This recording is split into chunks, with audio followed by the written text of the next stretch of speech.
टाटो बच्चों अस्सलाम वालेकुम वरहमतुल्लाहि वबरकातुह। शेमि जमोज बापत यह सबक यह कशरी किताब हूँ नज़म शुर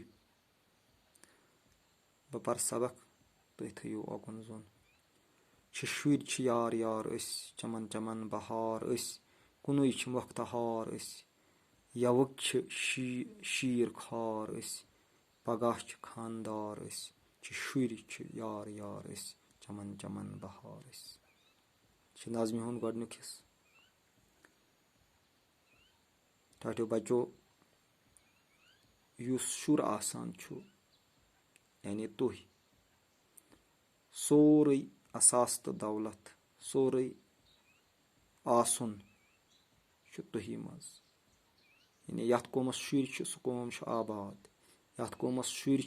सह कौम खुशहाल यथ कौमस शुर तथ पगहुक सामान। शुर नज़म फयाज तिलगम सबन लिखम। फयाज तिलगम सब कशीर जबान हंद सठा बड़ नव जमान शायर। शायर वनान शुर यार यार शुर हसा पान यार यार यानी अकिस सत मोहब्बत करो अकिस पे लकचार पे अकिस सत मोहब्बत थावन वल बय बंदुत थावन वल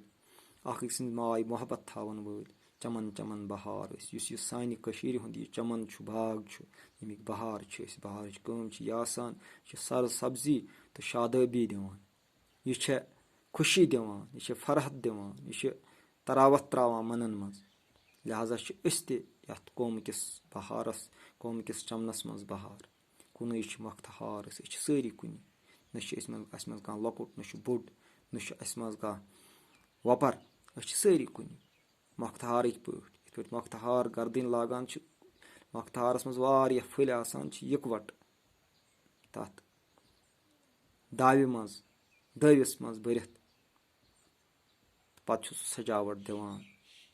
पत् तथ कीमत ते आसान तो इंसान सं लागन वल सं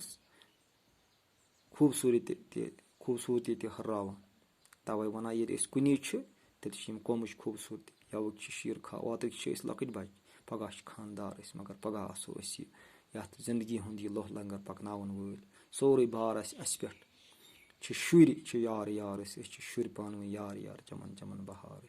यम चमनक बहार यम चमनक सुकून बह कर अत मतलब कह सवाल शुर क्या पान शुर पान यार यार सान चमनुक बहार कम सान चमनुक बहार सान शुर पगह खानदार कम पगह खानदार शुर मोख्तहार कथ लगान मोख्तहार इंसान सज खूबसूरती सजावत बढ़ान सबक वसल।